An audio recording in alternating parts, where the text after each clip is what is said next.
or being the opposition and offering credible alternative to the people. We do not have any of these. But again, imagine if we had such with the current state of the nation. Imagine the suffering of Nigerians because PDP as opposition does not have direction due to the activities of Damagun. This is very disheartening. Disheartening because this is a man who is not supposed to be in the office in the first place. He was only constitutionally allowed to step in, hold the fort and midwife the process through the North Central Zone, where the chairmanship of the party was originally zoned to present another person who will complete the slot of North Central. Now, not only did Damagun hold tight onto the seat for over a year now, he has abandoned the responsibility of the office of chairman of PDP and is very comfortable serving APC interests. There have been agreement of a broad spectrum of the party leadership when it became clear that Damagun was not interested in conducting an election but to appoint caretaker committee in at least 90 states, where the tenure of the state and local government leaders were expiring, to extend the tenure of these officials by 3 months. This decision, which was made to cover every state, was the wisdom that restrained Damagun from announcing a wholesale list of majority of caretaker committee populated by APC agents masquerading as PDP members. However, despite that decision to retain everybody, Mr. Damagun went ahead and received a list of APC agents and announced them as members and leaders of PDP local government caretaker committee, homes only in Rivers and partially in at least 10 states. This is a direct attempt to kill the PDP and ensure it goes into extinction. To make issues clearer, we are speaking on behalf of at least 60 lawmakers in the opposition lawmakers coalition in the National Assembly. We all won our election without any form of help or support from the party. It has become clearer to us that this scenario was fostered so that as many as possible as many of us compare that election. Against their wish, we won the election, and now Damagun and his co-traveler has launched the phase 2 of this protocol, which is to hand the structures of the party to interests working for APC.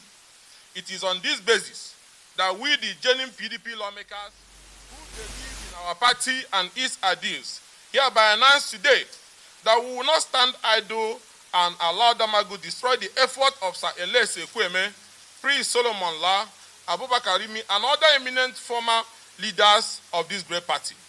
We therefore declare that if the list in Rivers State PDP caretaker committee and the other 10 states were to stand, then we, the lawmakers, will reconsider and sever relationship with the party and seek new alliance if the right thing is not done. Some leaders may not boldly speak out, but as you all know, we won our election by scoring against the devil themselves, so we can speak out. Let us send this note of warning to all in PDP and are part of the leadership of the party at whatever level, that this PDP local government leadership will mark the end of the party if Damagun tampers with the original agreed list of caretaker committee members for Rivers State and other 10 states. Gentlemen, what Mr. Damagun is doing to PDP is worse than what Alimo the Sheriff did or intended to do. Presently, in all the states where PDP is not the governor, Damagun has already concluded arrangement to hand the party leadership to APC. In the specific case of Rivers State, the caretaker committee members from Damagun's office are LUGA chairmen produced by former Rivers State House of Assembly members who, as we all know, have lost their seats following their defection to APC. They have formally left the PDP, and Damagun is taking a list from them to announce. Gentlemen, please, try and imagine what could have led to the national chairman of a party discussing issues of party leadership with people who are not members of that party. Imagine how the discussion of how to collect a list from non-party members was conducted, and imagine the terms and conditions of that entire episode. Now I begin to wonder why, despite all political crises in Rivers State, our acting national chairman has maintained absolute silence. He did not intervene. He did not lead his executive to storm Rivers at a time our party-led government came under unconstitutional assault. He stood by and watched until President Bola Ahmed Tinubu from another political party intervened. Gentlemen, it is PDP we are talking about, the largest political party in Africa, a solid institution different from all the other one-man political parties in Nigeria. Gentlemen, the reason a political party exists is to campaign for power, win power, and control power. Therefore, how can some of our former members working with APC government, claim that they are in PDP, but mobilizing support for another political party. How can Damagun hear this statement while claiming to be our national chairman, and he's still in bed with these men and their co-travelers? There could be only one reason, and that is Damagun is the driver of this bus these co-travelers are riding in at the expense of the suffering masses. You cannot be working for those interested in the downfall of PDP and yet claim to love PDP. It is not just possible. Under Damagun, PDP lost the entire Southeast. That Hitoto was a comfort zone of the party. PDP controls only Enugu State, which he literally snatched from the jaw of a lion. We lost Benue, Abia, and Sokoto. The PDP leadership kept moot, while PDP state and federal lawmakers lost their seat at the tribunal and court of appeal on grounds that were obviously untenable, which would have been upturned by the Supreme Court. If the party has spoken up and raised the necessary alarm, all our colleagues in Imo and Plateau State particularly would have been with us in the assembly today. So, gentlemen, it is our call on Damagun to immediately step aside that the party, so that the party can midwife a process and hand over to someone from North Central in line with the provisions of our party constitution. It is also our call to the leader way of this plot that those behind it are already celebrating that the expert order is in their pocket, awaiting release to the media, even when the case have not been heard. To our respected Chief Judge, we are compelled to publicly bring this shocking development to your attention for the interest of justice and preservation of the image of our nation's democracy and judiciary. Few days ago, we received credible intelligence that a suit filed on behalf of the Abuja-based former House of Assembly members in Rivers State, whose seats have been declared vacant, over their decampment to APC, even when there was no crisis in PDP, but still parading as lawmakers and changing laws in the middle of the night from the corner of their hotel room in Abuja and Emoha LUGA, where they are gathered and made to make legislative announcements without the legitimacy or due process to do so.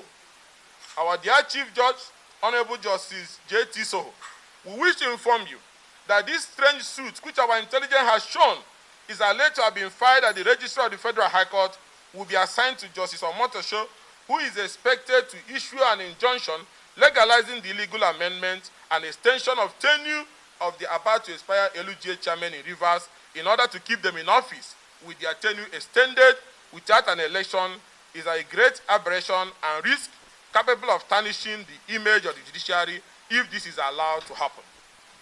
We are lawmakers,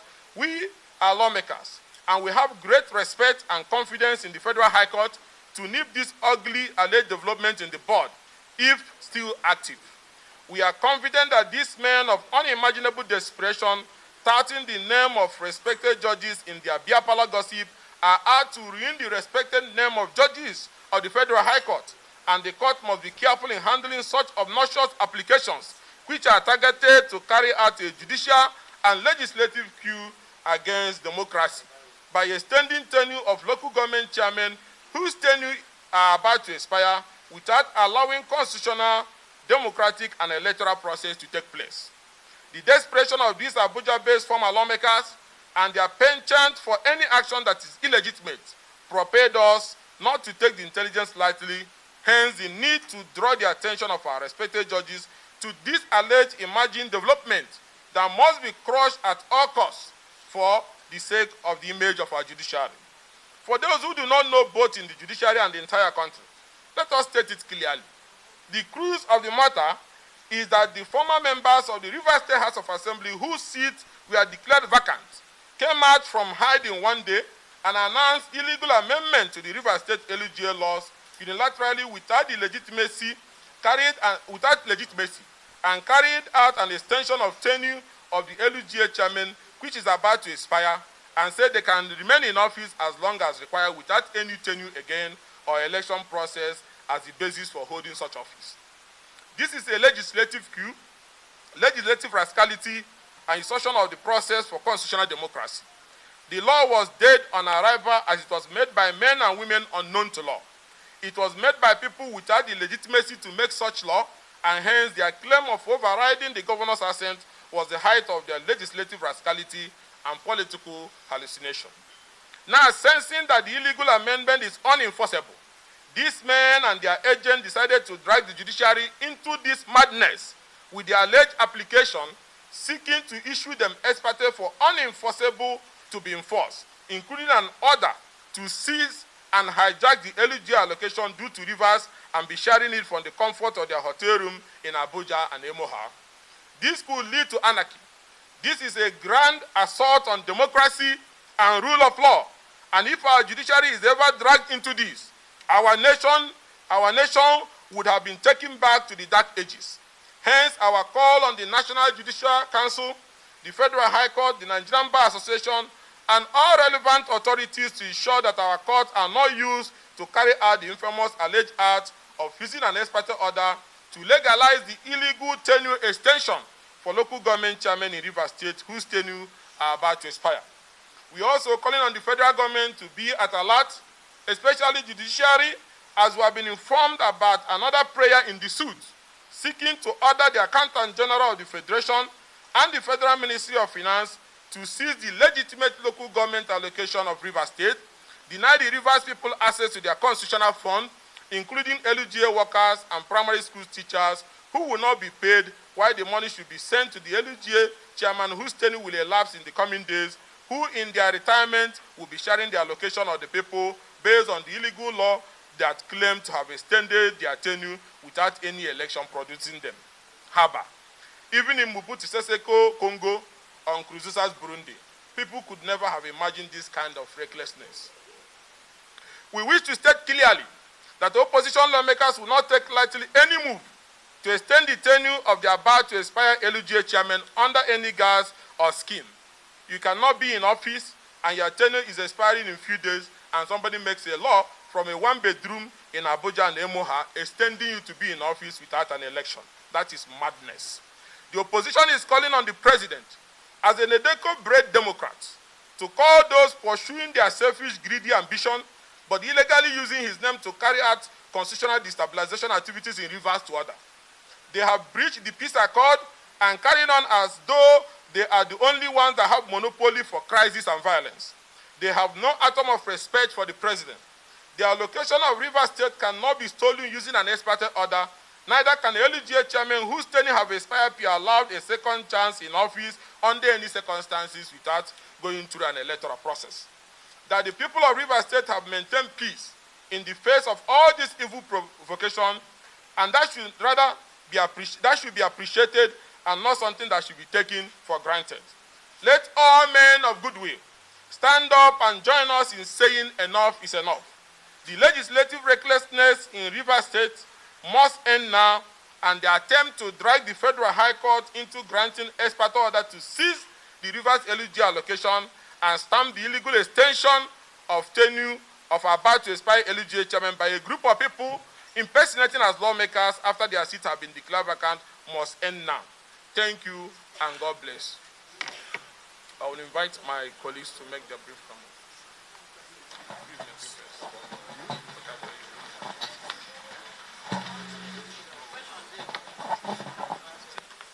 Thank you very much, gentlemen of the press. What we have presented before you this morning should be very worrisome. Worrisome to the extent that this country is at risk of being mocked, at risk of being isolated in the Committee of Nations. We have a president who has gone everywhere seeking, appealing for investors, appealing for cooperation. There is no investor, honestly so, who would want to invest in a country that does not respect our own laws, left alone the constitution of that country. If our judiciary is so dragged into legalizing illegalities there is a very huge concern. Mr. President and his advisors, his economic team, should rise up. They should see this as a clarion call to save this country, Nigeria. There is always a time for governance and also a time for politics. This is the time for governance and not politics. On the streets of Rivers State, the Rivers people are united behind the governor that they elected. The Rivers people are united in rejecting the illegal members of the Rivers State House of Assembly, former. Therefore, it should not be heard, neither should it be seen, that there are persons using authorities of governance to perpetuate illegality in Rivers State.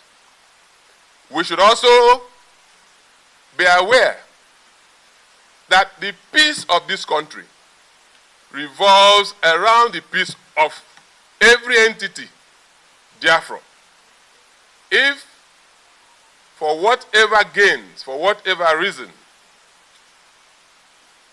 people are encouraged to mess with the peace of Rivers State, I do not know how that will affect the other components. As members of the People's Democratic Party,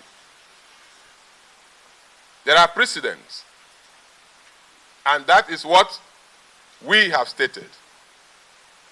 Damagun should not continue. He should cede that position to the area that it rightly belongs to. The rains have come too early, but rather than raise our hands and complain, we will use the rains to water our fields, and the yield would be very bounteous. The ruling party should, as a matter of necessity, allow dissenting voices so that they can guard them, so that they can encourage them to do better than what they are doing today. We all are aware of the hardship. It knows no color, it knows no party. They should not continue to encourage this brigandage, this rascality. It is our opinion that Mr. President will do the needful. It is our opinion that the judiciary should also stand up to protect its integrity. The National Judicial Council should be alive to its responsibility to discipline whoever wants to bring disrespect to that revered arm of government.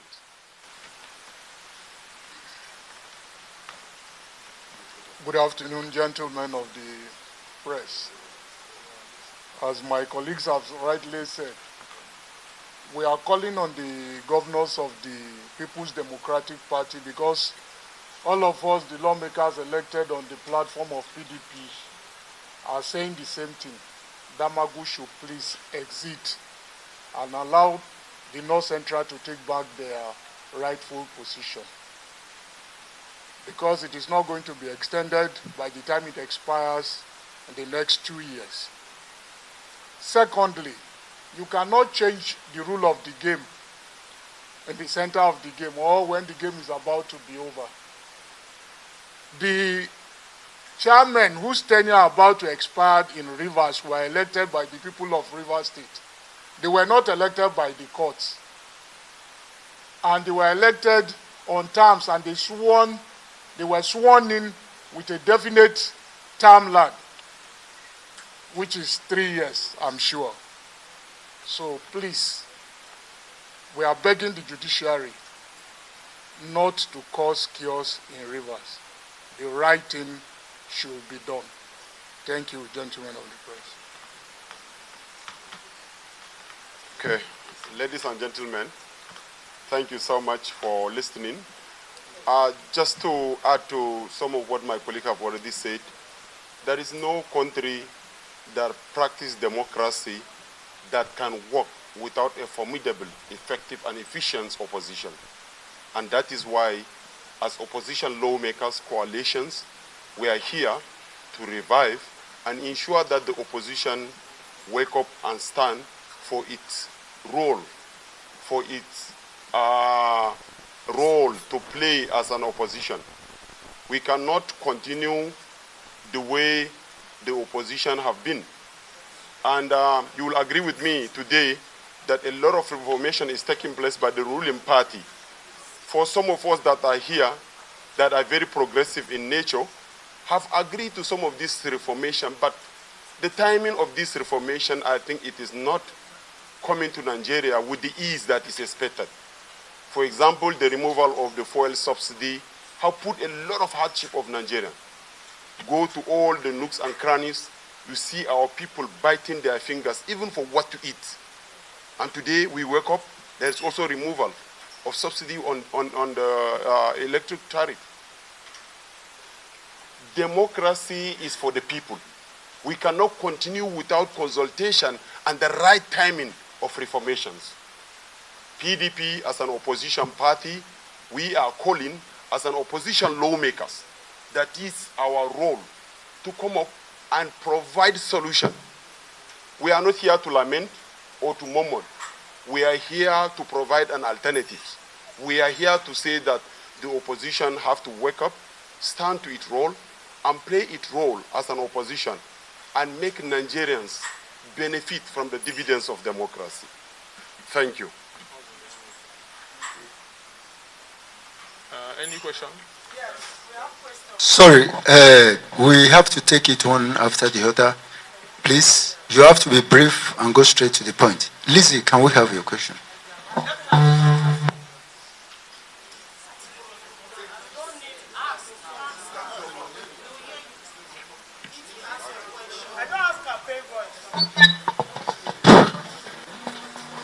Okay, good afternoon, sirs.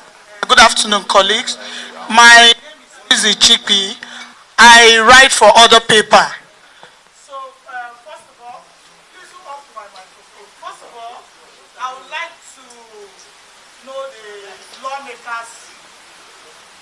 Okay, lawmakers standing before us, because from the invitation we got, we were told that the opposition, coalition of the opposition, and we don't know if all the members standing here are, because we've heard you talk about PDP mostly, is it only PDP lawmakers that are here or the opposition, the coalition that are here?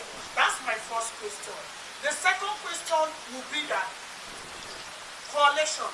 The second question will be that, are we now seeing a house divided against itself? Because if we are talking about PDP or opposition, first of all, we were expecting to see the minority leader here in person of Honorable Kingsley Chinda, and Rev Kingsley Chinda is nowhere to be found in this the lawmakers standing here before us. So is it a house divided against itself? Thank you very much. Thank you so much. First of all, I don't think anybody made comment about asking the president to intervene in the internal issues that has to do with the PDP. The issue that was raised here was about those who are trying to undermine the judiciary and create a situation that will lead to constitutional crisis. That was where we now said the president, both the president, the NJC, and other key stakeholders should get involved. And then coming to the first question, there is no division here. Maybe you did not listen carefully. This was a gathering of opposition lawmakers coalition, which is a group that stretches across different political parties. But the people speaking here today are the PDP aspect of it. And because there's an internal issue that happened in our party. And then talking about internal options, all internal options have been exhausted. These conversations have been ongoing for a very long time. Some of you have been following it. I have been listening to the rhetorics that have been happening across all parts of the country, where people have taken up arms against their own party and saying they will destroy the party. We have appealed to the party leadership over time internally to allow the due process to follow. And what is this due process? The constitution of our party made it expressly clear that whenever there's a vacancy, the zone from which the officer originated from will present a replacement to act pending the conduct of a substantive convention. And it's getting to almost 1 year, and then the deputy chairman has been in office, and not only that, things has gone from bad to worse. And while we're talking about Rivers also, is a place where also our party have come under the biggest internal attack, and we have been able to identify that there's internal collaboration with the outsiders who are after our party. And there's also a constitutional violation of people leaving the party upon which they were elected when there was no internal division. And at the same time, even when there's orders of court, are now going about making laws in one bedroom, and this can lead to breakdown of law and order. More importantly, amending the local government law and saying that somebody that is elected whose tenure have expired can stay in office. You worry every Nigerian. It means that somebody can even propose such a law at the national level. So it's a constitutional issue that we must also address, and which is also very important. And also, if he refuses to resign, like we said, we have been discussing and consulting. See, the whole of yesterday night we are having meetings with our members. Legal option is also part of it. These issues have been decided in the past. It's not the first time these issues are coming up. That if he refuses to take that part of honor, and if the NEC refuses at the NEC meeting to take that decisive action, then definitely what will happen is that we'll take the legal option to ensure that we'll get him out of office so that the people of North Central can take back their job and complete the remaining tenure. And also it's very important to understand that we have also tried among ourselves to build stronger unity, and that is also working out. People may have some allegiances which may make them not to be effective in defending the party they belong to. But some of us here, and the over 60 of us, we are committed in doing that.